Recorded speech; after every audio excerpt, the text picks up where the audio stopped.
Continuous running suture.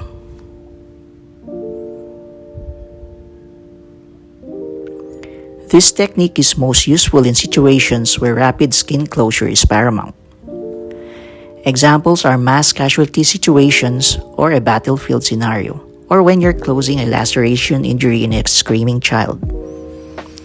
For the continuous running suture, it is best to start from the far end of the wound, then move towards the surgeon. Load your needle and begin the same way as a simple interrupted suture. First, lift the edge of the wound with your forceps.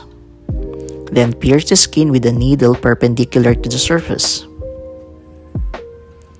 Drive the needle all the way to the other side of the wound with a semicircular wrist motion. And retrieve the needle with your instrument.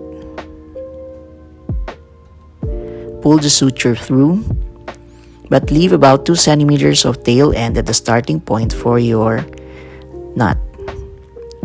Do a surgeon's knot by wrapping the longer strand twice around the driver, grasp the tail with the driver and pull both ends away from each other. Do a pull-back maneuver with the long strand to temporarily secure the surgeon's knot. Wrap the suture once around the driver and grasp the tail.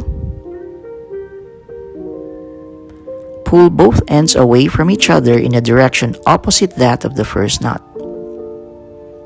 Again, wrap the suture once around the driver and grasp the tail.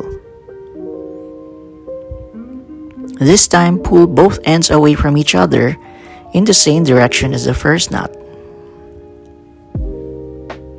Cut the short strand to leave about 4 to 5 mm of tail.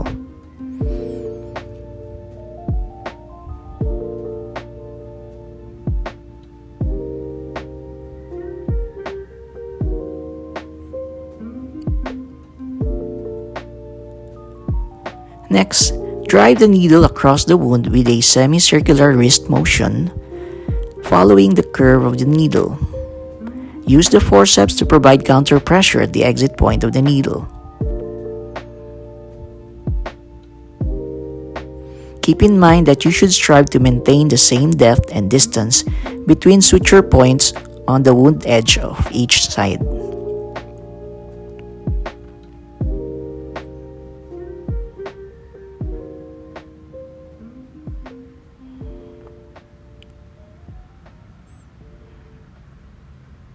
Reload and adjust your needle.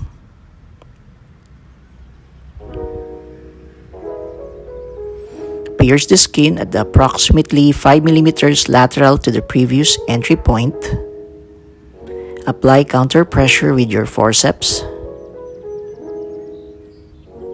And retrieve the needle with your instrument.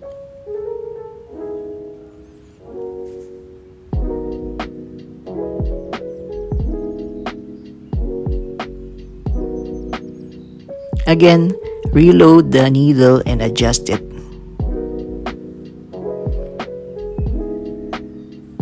Remember to always follow the curve of the needle. This is to avoid denting it.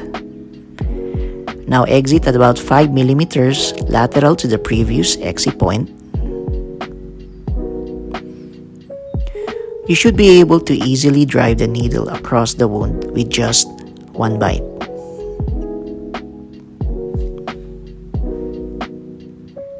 Oops, my bad. Sometimes the skin just won't budge and cooperate. If this happens, simply pull out and reload your needle. Adjust and try again.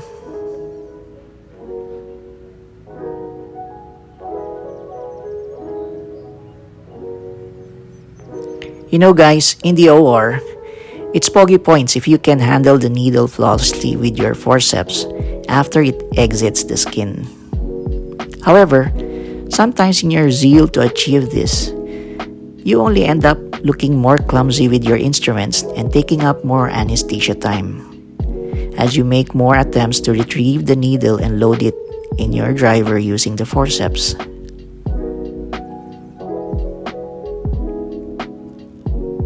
So, my take on this is, you do what is more convenient and feels natural for you. Personally, this is how I do it. After inserting the needle and following the curve, I use the forceps to provide counter pressure at the exit point.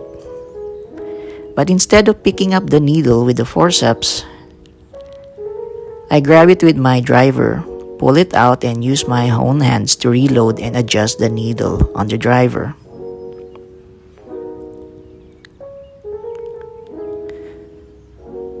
But that's just me. To each his own.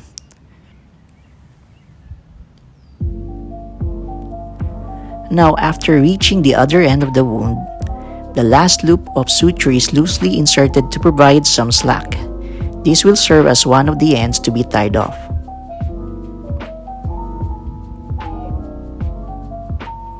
The suture is finally tied using a surgeon's knot.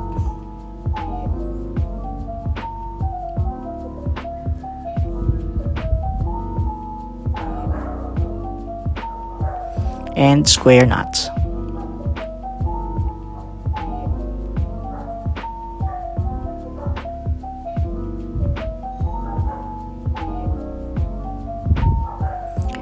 Then the suture is cut. Easy peasy. Now it's your turn.